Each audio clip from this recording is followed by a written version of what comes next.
Letting go sounds beautiful until you actually try it, especially when pushing through and overworking and overdoing are all that you've ever known.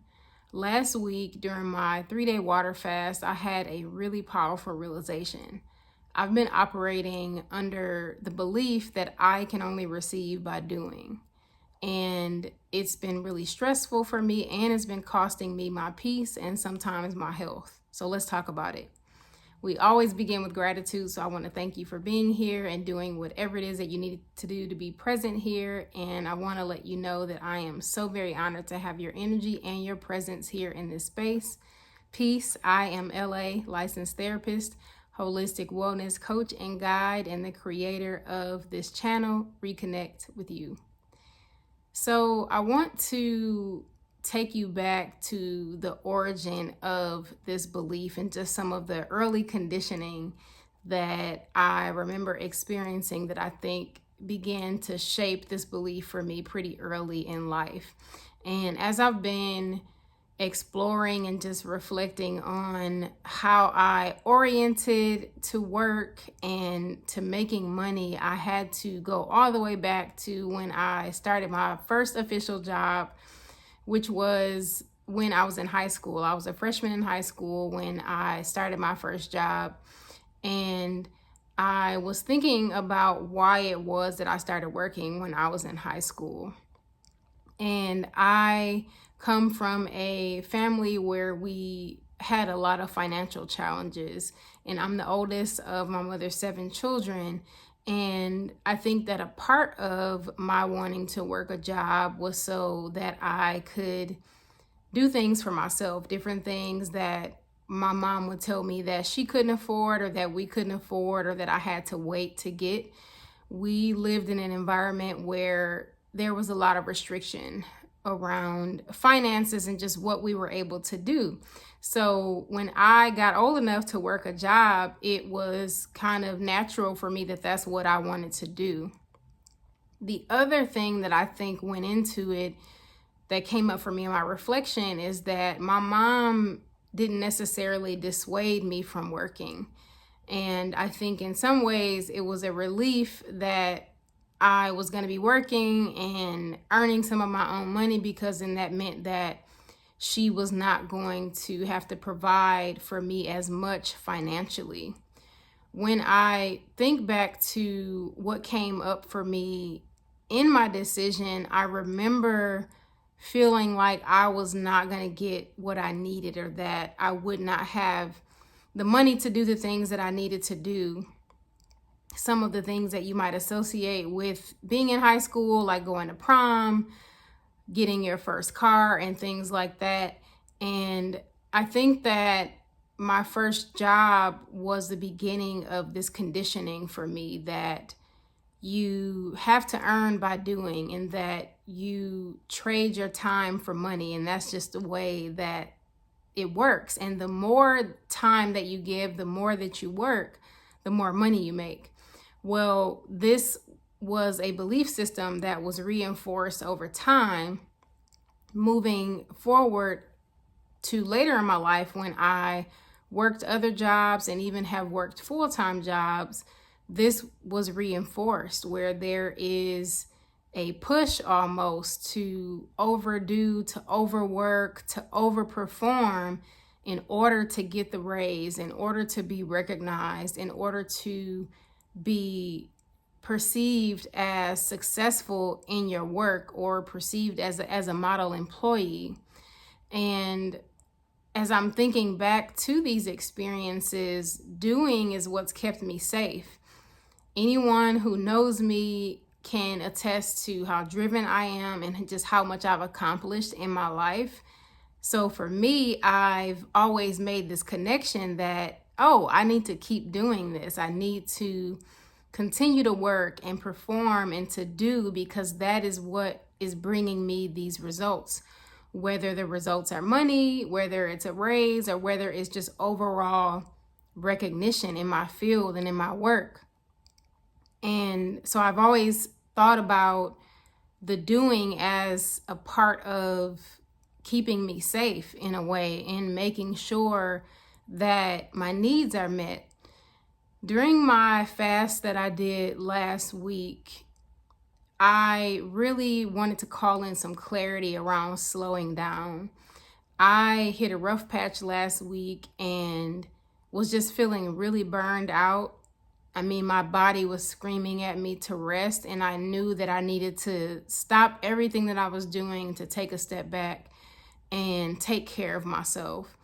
And what surfaced during this fast to respond to the clarity that I was seeking, and one of the reasons why I wanted to do this fast, was, what do you do about letting go when holding on is all you've ever known? And I think that speaks to how I've shown up in my work, especially. I have always worked a job. I've always had something that I was doing or working on. And there has been this, I'm going to say, overloading myself and adding a lot of tasks and responsibilities to my list, because that's what I have been able to keep up with, and I think in a lot of ways what I am used to operating in. And what came up for me in this stillness during this fast is that this way of doing is not working anymore. It is not healthy. I don't know that it was ever healthy. I think that I've made it work for a long time. What really stuck out to me, though, was that it's not sustainable. And when I think about welcoming ease, which is something else major that came up for me out of this fast that I am in the midst of right now implementing, ease feels foreign. It feels different. And I don't mean ease that I might bring to a fast or when I'm facilitating a sound journey or I'm in meditation. I mean an everyday, all the time ease that I'm bringing to every single aspect of my life, including my work, and maybe especially my work. The struggle, I think, with letting go is, I want to go back to what I mentioned about safety. When you think about working and overdoing as practices that have kept you safe, practices that have allowed you to earn the money or to get your needs met in whatever way you have needed, ease can feel like a threat to your way of life. Ease can feel very foreign, and it can just feel unsafe overall because it's something that you're not used to. When you are used to overworking and overdoing and just go and pile it all on and do as much as you can, when it comes time for rest or ease, you can feel uneasy in that because it is so foreign to you. And I think about just how emotionally uncomfortable it can be, as I am in the middle of this myself, where I am pulling my energy back. I'm scheduling less tasks in my day. My work days are shorter now. And I am noticing how challenging it is for me, and also practicing self-compassion and just extending grace to myself.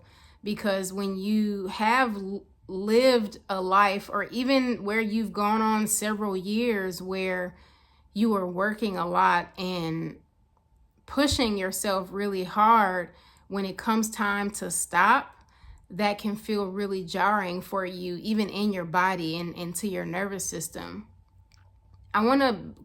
Speaking of nervous system, I want to talk a bit more about that.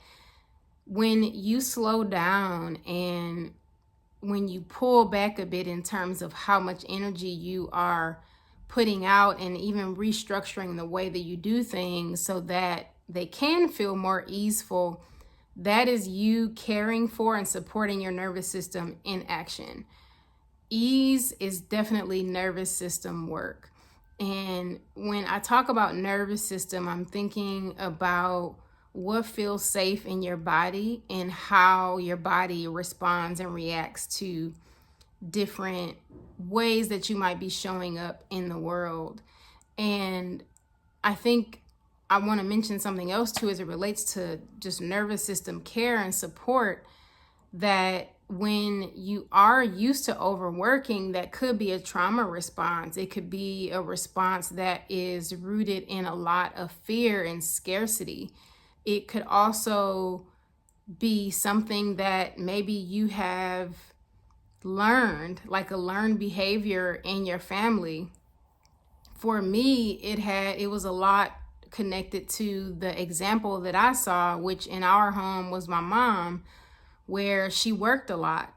And I don't know that she ever worked multiple jobs, but I do know that she worked a traditional 9-to-5 job, and that work was something that I saw that she had to do in order to make ends meet. So naturally, when it came time for me to work, and even now, I think that I've still been operating under this belief that, well, this is just the way things are, and we need to take care of ourselves. We have bills and responsibilities and things that we want to do for ourselves. And in order to do that, you have to work.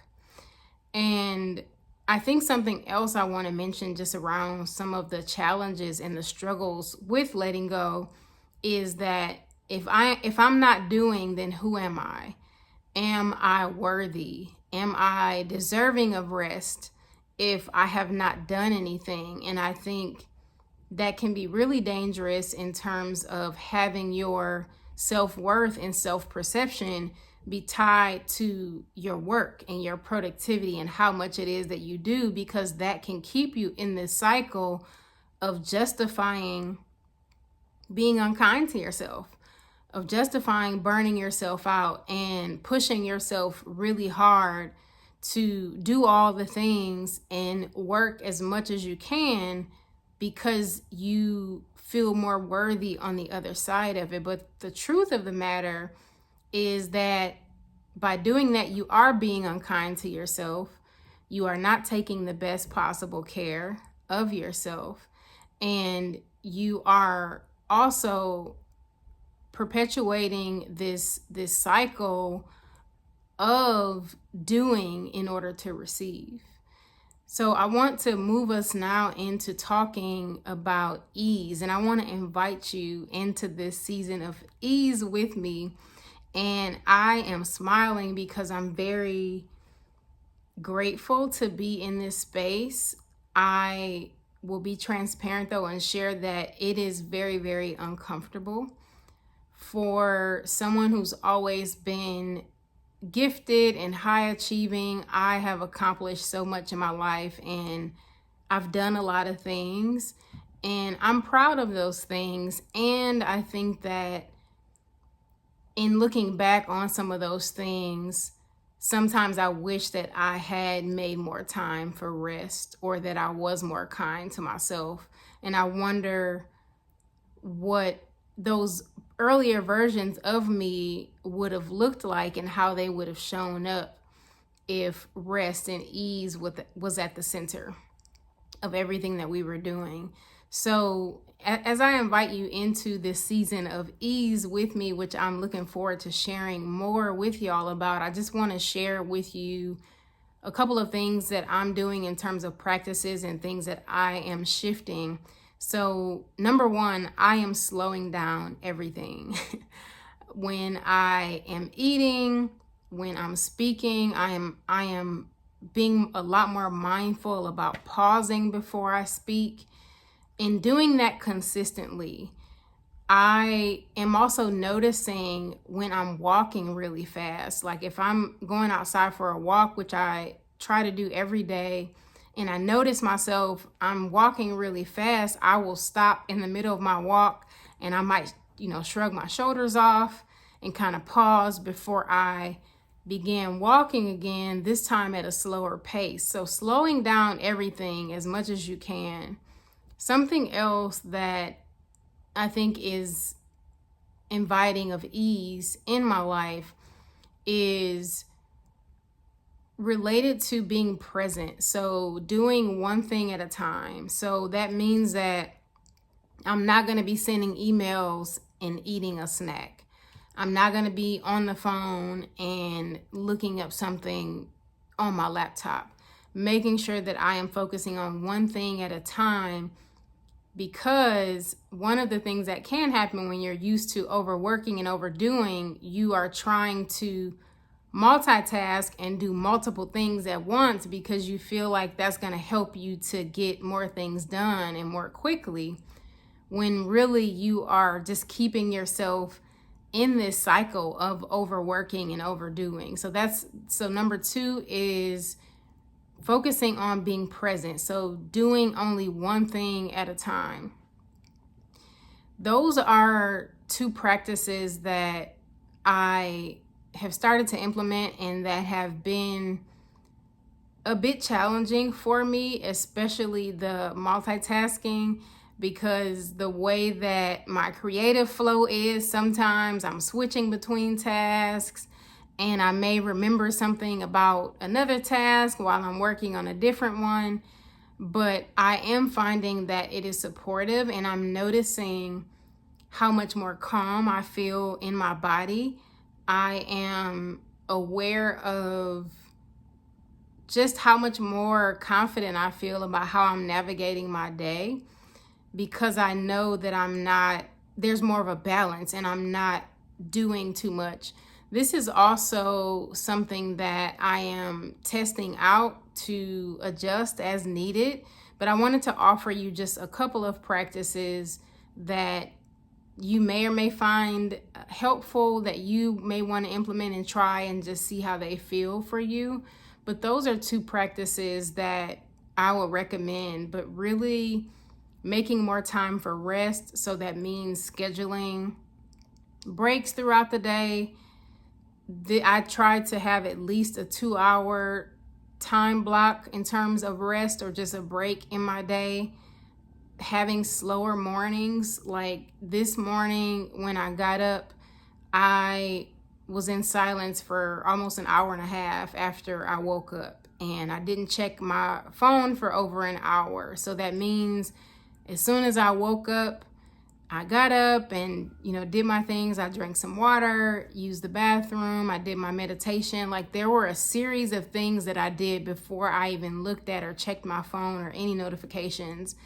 And that felt really good. So I'm inviting you into this season of ease with me, and I look forward to sharing more with you about that, to give you just a little bit of encouragement whenever you feel resistance or you feel these challenges coming up. I want you to practice meeting yourself where you are and knowing that it's going to take time for you to adjust and for you to really settle into a new routine or into ease, especially if you are not used to inviting ease in your life in the way that I'm describing. So be kind to yourself, and also come back here, and I would love for you all to share in the comments if you are already implementing practices that are bringing more ease into your life, even if it's not your work life, but just your life overall. Please share them below in the comments. This is a journey that I am on and that I'm currently in just with myself, and I would love to just hear how things are going for y'all. So in terms of just closing us off, I want to share with you that I am not sharing this with you because I've mastered this. I'm sharing it because I'm in it. And if you have ever felt afraid to slow down, to pause, to do less, or even to restructure your life in a way that invites more ease, if ease feels unsafe or feels like a threat, you are not alone. I am here with you, and I'm in this with you, and there are so many others who I know personally, and even clients that I've supported who this is a challenge for. This season of ease is calling a lot of us to slow down, to take better care of ourselves. And so my intention and hope is that we can walk this path together. And I look forward to sharing more with y'all just about what I'm noticing as I am in my season of ease.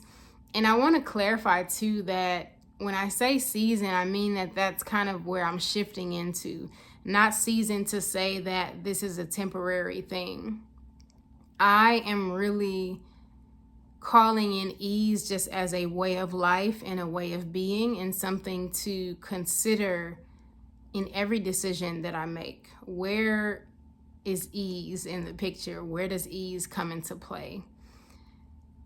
So I end each and every video with a prompt for journaling or reflection, and the prompt for today's video, and this is speaking specifically to the folks that have challenges with ease and with letting go and kind of releasing some of that control.